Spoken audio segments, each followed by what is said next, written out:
Good morning, everybody. My name is Crystal. Welcome to my YouTube channel. It is Wednesday and it's Wednesday morning. Alexa, what's the time, please? It's 9:16 a.m. 16 minutes past 9 in the morning. Just learned that Val Kilmer's passed on from pneumonia at the age of 65. These are people that I grew up with watching on TV, the silver screen, whatever you call it. Val Kilmer starred in Batman Returns. Brilliant actor, and he got struck with throat cancer. And it changed his face and everything, and he couldn't speak and he couldn't breathe properly. Life can be harsh, life can be cruel. So, you know, it shocked me. We've had the death of Liam Payne recently. Apparently he fainted before he fell off the balcony. He fainted before he fell off the balcony. That's the last I've heard. We're losing a lot of brilliant actors and actresses, and you know, Liam Payne's death shouldn't happen. It was sudden at 31. Yeah, apparently he fainted before he fell off the balcony. Now Val Kilmer's gone, 65. It's not really elderly, is it? Pneumonia, apparently. His daughter Mercedes. I've just read a piece from The Guardian online.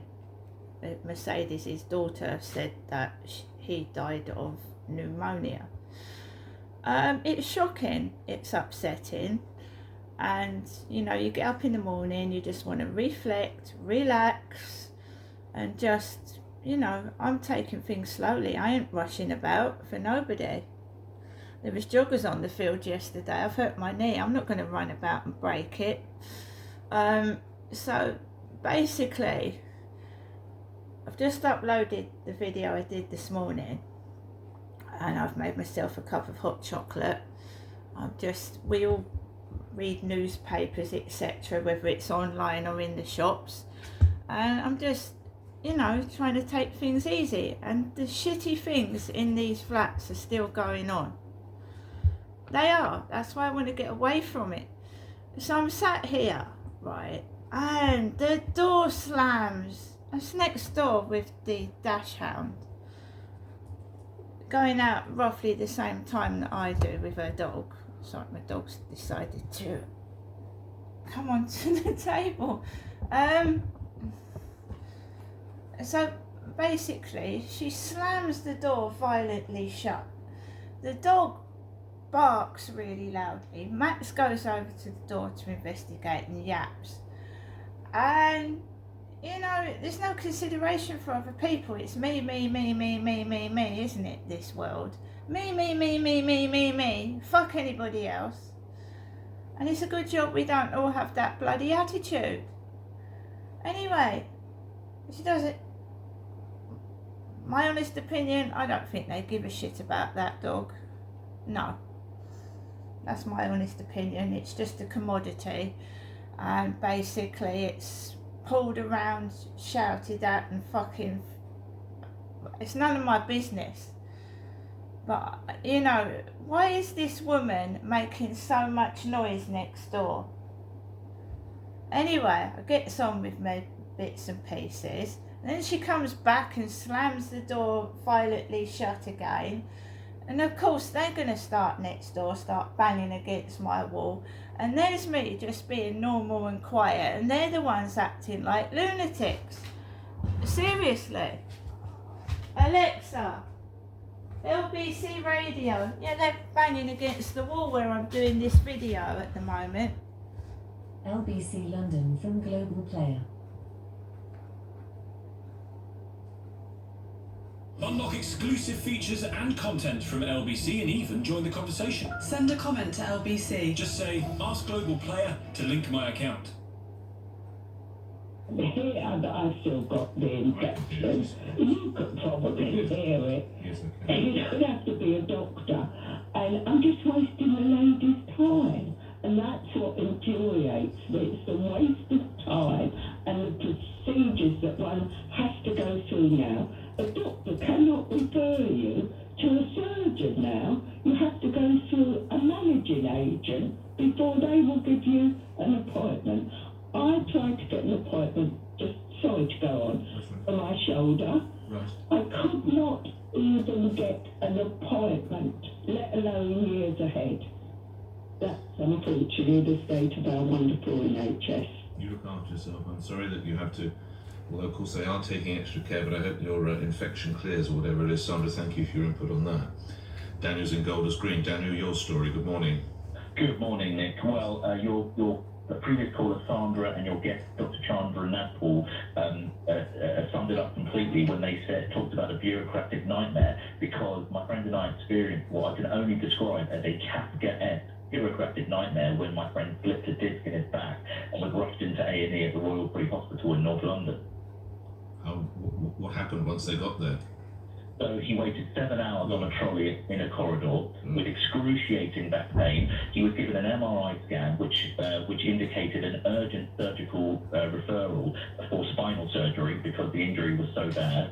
But the A&E unit said, no, we can't refer because we're not connected to the referrer patient software system, so you need to go through your GP. So the next day we went to the GP and the GP said, no, we can't do the referral because we don't have access to your medical records or the MRI imaging scan. So oh, sorry. I was going to say, how did this resolve itself? Well, it's resolved itself after 6.5 hours of his mother and I spending virtually the whole day going backwards and forwards between the GP, the hospital, and eventually we used a Freedom of Information Act request, subject access request, to get his medical records from the hospital, which we then took to the GP, and he was given a surgical referral for 9 or 10 months afterwards. It was unbelievable. Well done for the stamina and resilience that you and his mum showed, and I'm sure she's hugely well. They're all grateful, the family are grateful. Daniel, thank you for the story that you told. We will return to this in a moment. I should tell you that the boss of Heathrow, the hapless Thomas Wallaby, is being questioned by a panel of MPs over exactly what went wrong last month with his airport. We've got a reporter listening to that, and if there are any highlights of that rather low-ranking individual, we'll tell you exactly what Mr. Wallaby has to say. But let's go to other matters and concerns about online safety, of course, highlighted last month here on LBC with Online Safety Day, and some research done by the Molly Rose Foundation. Here with more details is its Chief Executive, Andy Burrows. Ms. Burrows, what is the research that you've started and what have you discovered? Good morning to you. Morning, Nick. So back in January, you'll remember that Mark Zuckerberg announced effectively a bonfire of safety measures at Meta. So it decided to stop proactively looking for many types of harmful content. It watered down its standards of service. What we found today is that the public not only overwhelmingly disagree with this slashing of safety measures that Mark Zuckerberg has announced, but also that they want to see the regulator, Ofcom, and government really now step in. Almost 90% support the idea of a no rollback clause being built into the Online Safety Act. So in other words, it shouldn't be for Mark Zuckerberg and the big tech companies to decide to go backwards on online safety. We should have a floor in terms of minimum standards. What are some of the safety measures that are going, Mr. Burrows? So what Meta has announced is that they will stop proactively looking for most types of content that they themselves consider harmful. Now, the reason that is significant is because Meta's own figures suggest that on Facebook, on Instagram, around 97% of the content that they do take down, they don't take down enough, but the content that they do is material that up to now they have found themselves. So effectively this means they are pulling up the drawbridge. They are going to not be able to find the content that they currently do, and also they are then slashing their safety rules. So at the time when we're having a national conversation here in the UK around adolescence and the role that misogynistic content is playing in in changing how boys think about sex and relationships and the harms that can have, Meta will now mean that it's okay to say that women can be treated as property. So we seem to be just existing in parallel worlds, whereas the UK is desperately concerned about the role of misogyny and what that means for teenage boys and for violence against women and girls. Mark Zuckerberg right now is freely able and willing to just slash those measures. Lastly, as you will be aware, of course, power or authority on this passed to Ofcom last month. What are you hoping will come from that? Well, the polling today is very clear. The public want to see Ofcom take further action.